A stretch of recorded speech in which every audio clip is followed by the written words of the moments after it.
हम भीमराव अंबेडकर के बारे में एक वीडियो बना रहे हैं। भीमराव अंबेडकर बहुत ही शानदार शख्सियत थे।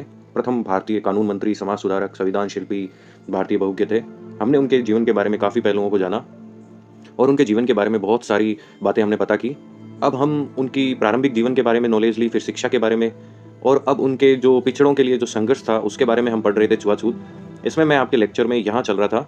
अगर आपको इससे पीछे के लेक्चर देखने हैं तो आप मेरे प्रीवियस वीडियोस देख लीजिए, ठीक है। द्वितीय आंग्ल मराठा युद्ध के अंतर्गत 1 जनवरी 1818 में हुई कोरेगांव की लड़ाई के दौरान मारे गए भारतीय महार सैनिकों के सम्मान में अंबेडकर ने 1 जनवरी 1927 को कोरेगांव विजय स्मारक यानी जय स्तंभ में एक समारोह आयोजित किया, जहां महार समुदाय से संबंधित सैनिकों के नाम संगमरमर के एक शिलालेख पर खुदवाए गए। कोरेगांव को दलित स्वाभिमान का प्रतीक बनाया। जो कोरेगांव था वहाँ पे जो 1 जनवरी 1818 में कोरेगांव की लड़ाई में जो द्वितीय विश्व युद्ध में मारे गए थे, उनके लिए एक संगमरमर का बनाया गया। सन 1927 तक डॉक्टर अंबेडकर ने छुआछूत के विरुद्ध एक व्यापक सक्रिय आंदोलन आरंभ करने का निर्णय किया। उन्होंने सार्वजनिक आंदोलनों, सत्याग्रह और जुलूसों के द्वारा पेयजल और सार्वजनिक संसाधन समाज के सभी वर्गों के लिए खुलवाने के साथ ही उन्होंने अछूतों को भी हिंदू मंदिरों में प्रवेश कराने का अधिकार दिलाने के लिए संघर्ष किया। उन्होंने महार शहर में अछूत समुदाय को भी नगर की चौदार जलाशय से पानी लेने का अधिकार दिलाने के लिए सत्याग्रह चलाया।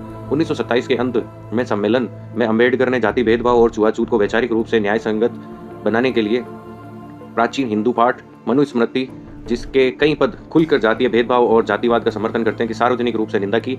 उन्होंने औपचारिक रूप से प्राचीन पाठ की प्रतियां जलाई। 25 दिसंबर 1927 को उन्होंने हजारों अनुयायियों के नेतृत्व में मनुस्मृति की प्रतियों को जलाया। इनकी स्मृति में प्रतिवर्ष 25 दिसंबर को मनुस्मृति दहन दिवस के रूप में अंबेडकरवादियों और हिंदू दलितों द्वारा मनाया जाता है। आगे देखते हैं। 1930 में अंबेडकर ने 3 महीने की तैयारी के बाद कालाराम मंदिर सत्याग्रह आरंभ किया। कालाराम मंदिर आंदोलन लगभग 15,000 स्वयंसेवक इकट्ठे हुए इसमें, जिससे नासिक की सबसे बड़ी प्रतिक्रियाएं हुई।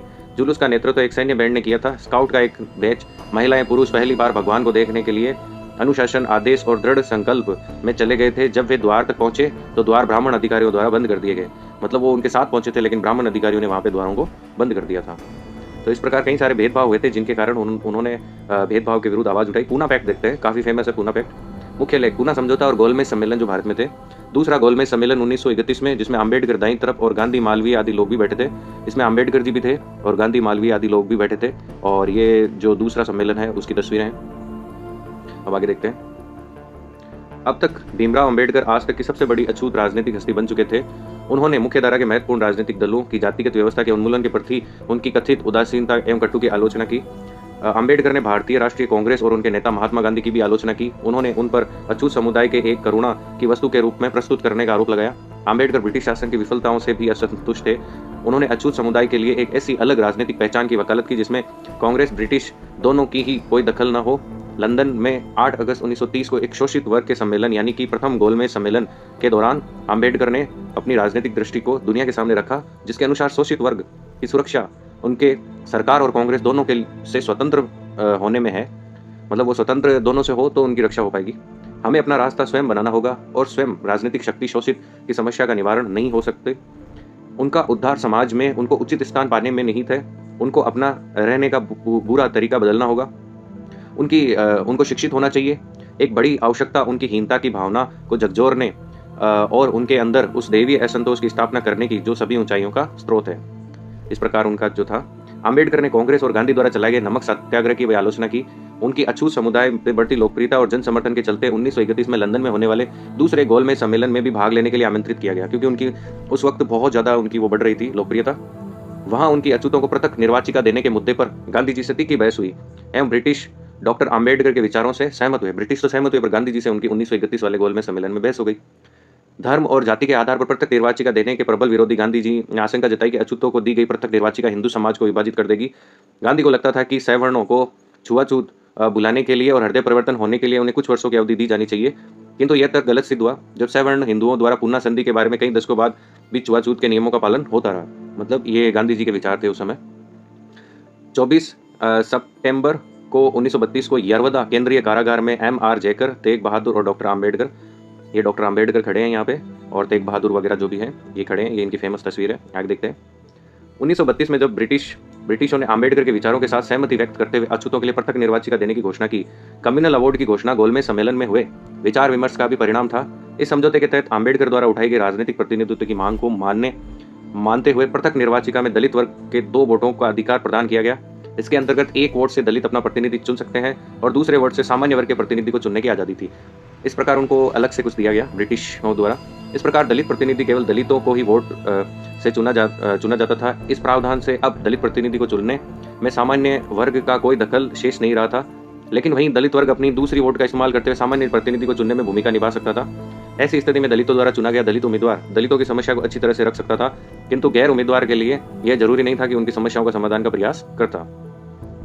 आगे देखते हैं। गांधी इस समय पूना के यरवदा जेल में थे।